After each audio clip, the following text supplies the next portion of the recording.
Machines can become everything that you are. We can build machines which are intuitive in nature. You will find that you will be speechless about life. Consciousness is the essence of life. Some people are saying we will build consciousness into a machine.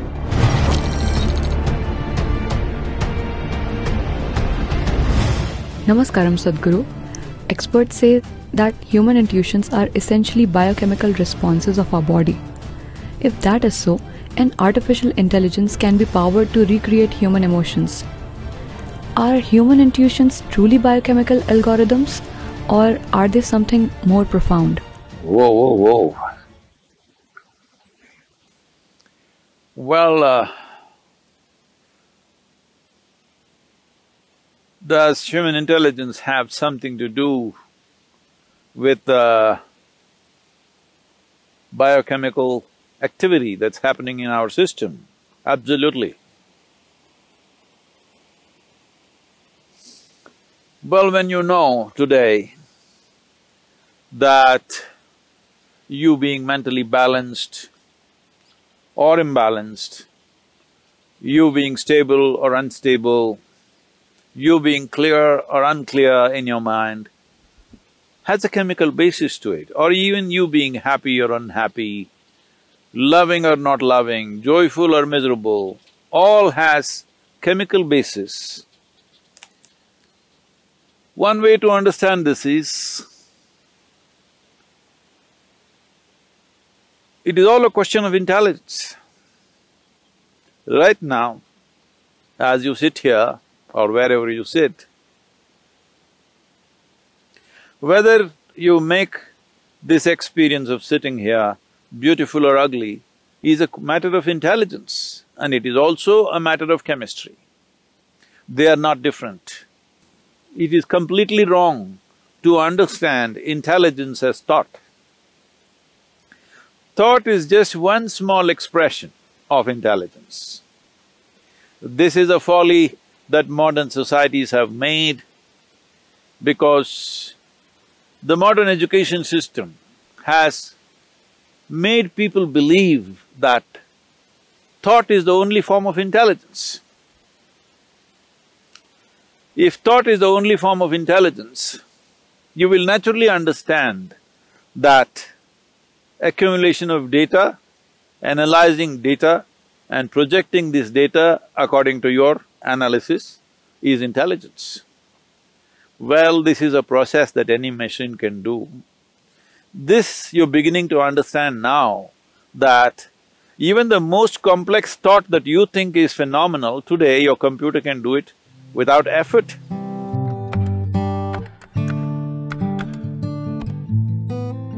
Do you see a simple calculator can do more mathematics than your teacher can do?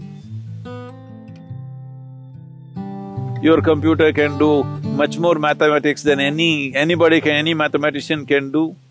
So, obviously, what you thought is a very difficult intellectual process is being processed by a machine far more easily than you can imagine. Now, people argue, but mathematics is one thing, literature is a different thing, music is a different thing. Well, I'm telling you, whether it's literature or music, which are considered more, outpouring of human heart, even this can be done by a machine. Well, we've still not built machines good enough to do that maybe, but you will see in the next 25, 50 years' time, maybe, I don't know how long, but it will inevitably happen, you can't make out. Or probably it will be more perfect. So, this about intuition. First thing to understand about intuition is not a different level of intelligence. Intuition is just simply a different level of computing. That is, let us say, let me make it very simplistic for you, just for the sake of understanding. Right now,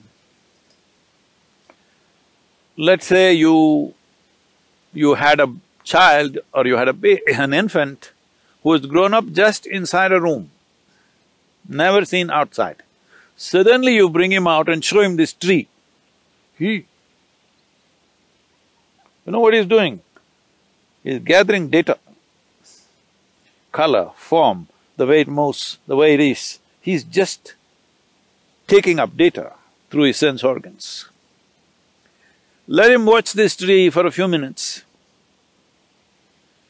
Let's say he has grown up after some time and you ask him to, let's say, depict a tree, most probably he will depict it nearly 90% right. But now the process of assimilating the tree in his mind is not logical.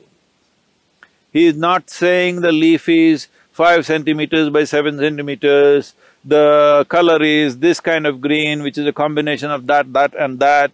No, there is no logical assimilation, it's intuitive, simply just like that. The picture comes to his mind. Because all the data is there, processed and jumps all the steps of 1, 2, 3, 4 and just gets there. So intuition is just that your computing is in such a way that you don't go through the logical process every time. So intuitive means your computing is skipping the logical steps and arriving at the answer, which is definitely a more sensible way to conduct your life.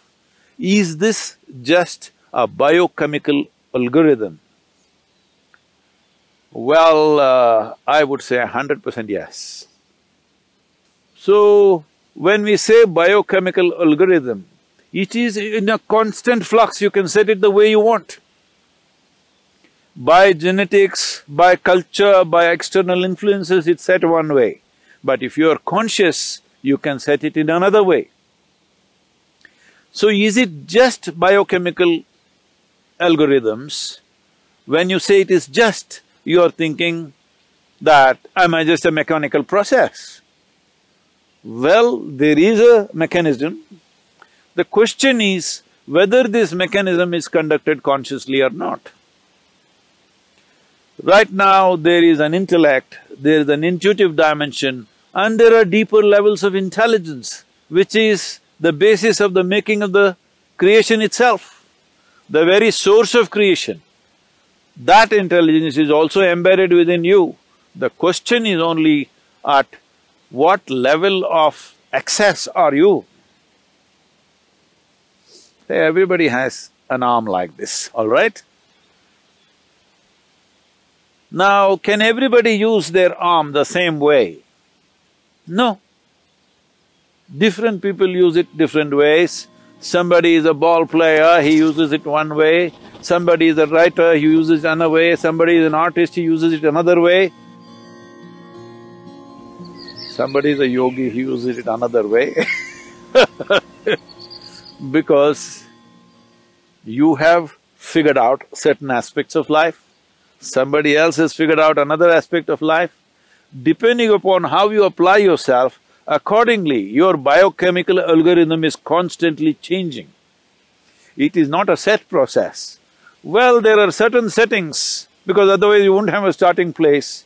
Like I already said, genetics, cultural influences, samskriti, that is generations of learning that's happened within you. All these things put together, there is a certain algorithm, but it is not set, it is fluid. You can change it every moment of your life. So your intuition, what kind of intuition do you have? People are just doing guesswork all the time and thinking it's intuition. No, if you want to develop intuition, first thing is, you must learn how to simply sit here, fully alert and not thinking about anything. Somebody was asking me, Sadhguru, when you're riding, what are you thinking about? Why the hell am I thinking about anything? I'm just riding. That's why I'm still alive because the kind of risks that I've taken on two wheels, I'm still alive because I don't think a damn thing. If you know how to simply sit here, alert but unthinking, Oh, how is that possible? I'm asking, how is it possible for you to think when so much is happening out here? If you pay attention, you will not think. So the most important aspect of life is your attention, not your thoughts.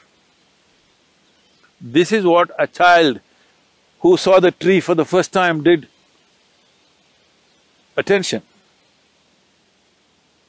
If your attention is on all the time, without any kind of judgments about what is this, what is that, simply attention, not thought, just attention, you will naturally become intuitive. Human attention can open up any door in the universe, but the attention should become free from judgmental process. That means, from the limited data that you've gathered, you should not go on judging everything around you. Because even if you think you know everything, the data that you have gathered is very, very limited. If you observe this tree for one whole year, the entire process of it dropping leaves and putting back new leaves and everything, still I'm telling you, you do not even know a small percentage of what the tree is. If you want to understand the biochemical algorithm of that tree, we do not know how long it will take for you to grasp that. So this is a much, much more complex mechanism than the tree. So definitely this, if you spend a lifetime paying attention to this, still what you know is very little. But if as you become more and more conscious, you determine the biochemical algorithms. That means you determine the nature of the experience. But now the question was, can we build machines like this? Yes, we can. As we can build machines which can do math for us, we can build machines which will write stories for us, we can build machines which will make music for us, we can build machines which are intuitive in nature.